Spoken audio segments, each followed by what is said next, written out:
Aloha and welcome to the first and hopefully first of many snorkeling video tours brought to you by Hawaii Snorkeling. And as you can see, we are focusing on the big island of Hawaii, and specifically for this episode we are going to be talking about snorkeling at the Kapoho Tidepools, or otherwise known as Waiope Tide Pools, located on sort of the eastern end of the island over in this area here. I'm going to start by saying I am definitely not going to call myself any kind of an expert or a snorkeling guide. I just endeavor to hopefully share with you some of my fun experiences and my love for snorkeling in Hawaii by showing you some of the places I've gone, sharing with you some of the things I've seen, and giving you a few tips and things that I've learned through my experiences. I have snorkeled numerous times around the Big Island and other places in Hawaii and the world, so I hope to be able to just pass on a little bit of what I've learned and what I've gathered through my experiences, and hopefully create a love and a desire in everybody to go and explore and snorkel these places and appreciate the beauty of the underwater world that Hawaii is blessed with, because it is magnificent. So hopefully through the videos I'll be able to just share with you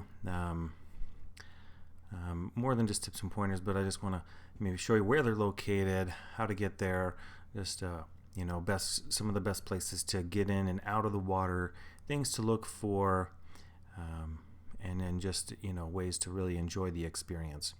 So as you can see here, this is the Big Island of Hawaii.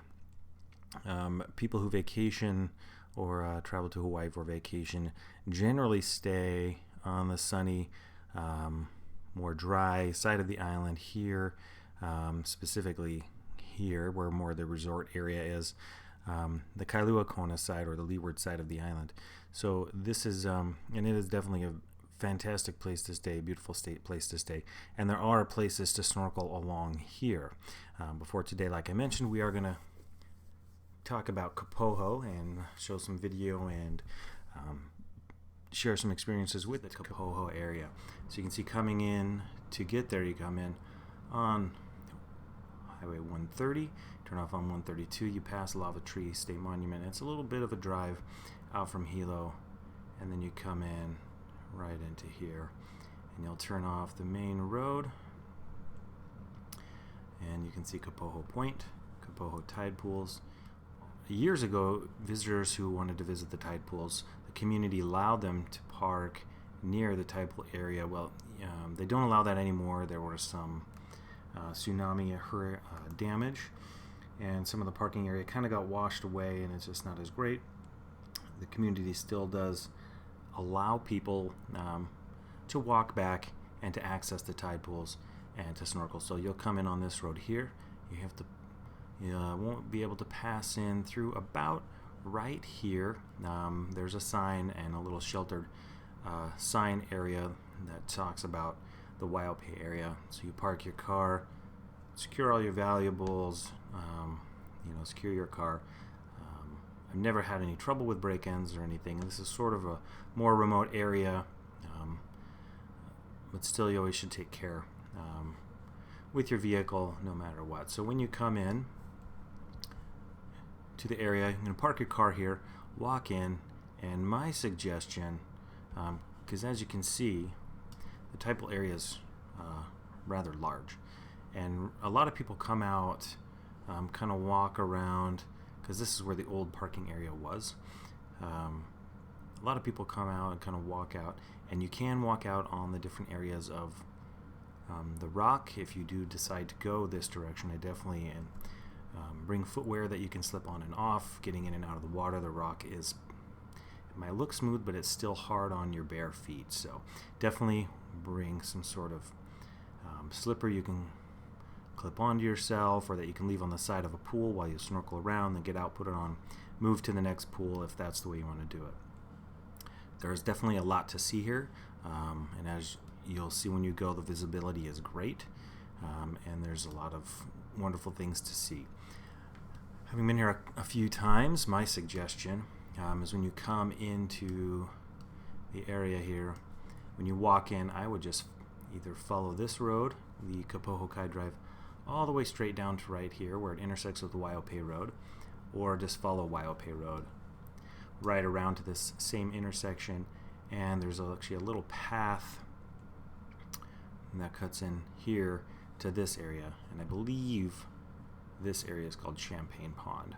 This is a great place to get into the water and start. In fact, right around in this area here, it's easy to sit kind of on a rock shelf, slip your fins on, get your mask and your snorkel on, and just get right into the water. And it's not a hard place to get out. The water is usually very calm in here, which lends to its great visibility as well. So you can get into the pool, and you can snorkel back all the way back up to here, and there, right there, it gets pretty shallow. You'd have to get it kind of out of the water, climb over to explore that pond, and kind of do the same to get back out, or move on to the next or the next, which is one way to definitely do it. There's, like I said, a lot to see here. My suggestion, though, is swimming out this way and then kind of swimming through this channel, which you can do, and you kind of come through here, and you kind of come out, and you can see this is where the wave breaks. You don't want to get too close out there, especially if the tide is kind of in and high and moving, and the current can kind of fight you a little bit. But I snorkeled out here around this whole area, and it's fantastic. Lots of healthy coral, lots of fish. I saw eels, lots of different things there, and it was fantastic. So that would be my suggestion when you come in, and it's a great place for also beginner snorkelers, because the water, especially in this area, is clear and calm, and you're not really going to run into too much current until you get through kind of this channel area and out here. Coming in and out of here, you have to kind of be cautious if there is any current that you just got to be prepared that it's going to either push you, so you're gonna have to work your way. And but there's definitely a lot to see, and it's definitely worth it. So we'll definitely get into that, and we'll get to some video here in just a second. So that's my suggestion. Come in here, get in the water here, and just swim around, take your time, and enjoy what you see. So first, let's go ahead and get into the water. First thing we're going to see here as we move, this is just an overview of what Champagne Pond looks like from the beach area where you enter into the water. And as we get into the water, then you kind of see that the first part of the water is, yes, very clear, but also there's just little bits of coral. It's mostly kind of bare rock bottom, some sand here and there, a few fish, little coral heads. But kind of as you start into the pond and you swim through, this is mostly what you see for a little while. But as you move your way back, you start seeing more and more fish. As you can see, a nice healthy school of prisoner barbs there. And we kind of move through, and the geography gets a little more interesting underwater, and then we'll start seeing a little more and more coral as we work our way back towards the back side of the pond.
So as you worked our way to the back side of the Champagne Pond, you kind of hang a right a little bit before you get to the back, and you swim through a little channel. It's fairly easy to see.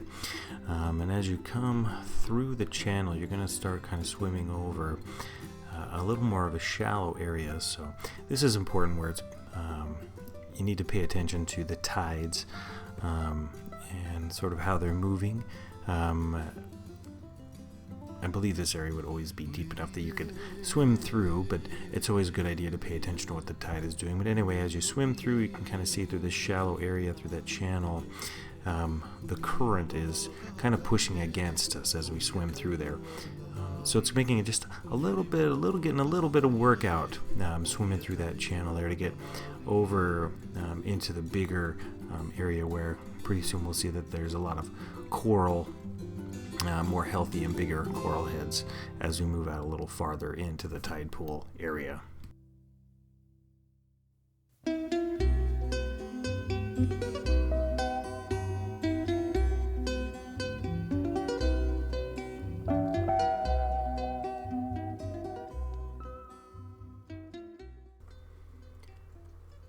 So moving into the outer tide pool area, one thing I just wanted to mention is why I have this particular clip included. Sorry about the little bit shaky camera work, but it's important as you're snorkeling anywhere, and especially in areas big as the tide pool, that you orient yourself with underwater landmarks. And this particular area is one that we found useful as we were snorkeling around this area, sort of that little mini undersea arch with the two lower levels with the sandy area. It really helped us to maintain our orientation as we went out into the tide pools and then as we came back. And as you can see, as we enter out farther into the tide pool area, the bigger area, there's definitely a lot more healthy, bigger coral with a lot of, and as you'll see, a lot of fish and just a lot of great and wonderful and beautiful things to see as you swim around the Kapoho Tidepool area.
I hope you've enjoyed your first experience with Haole Hawaiian snorkeling. Until next time, remember, stay safe in the water, and mahalo.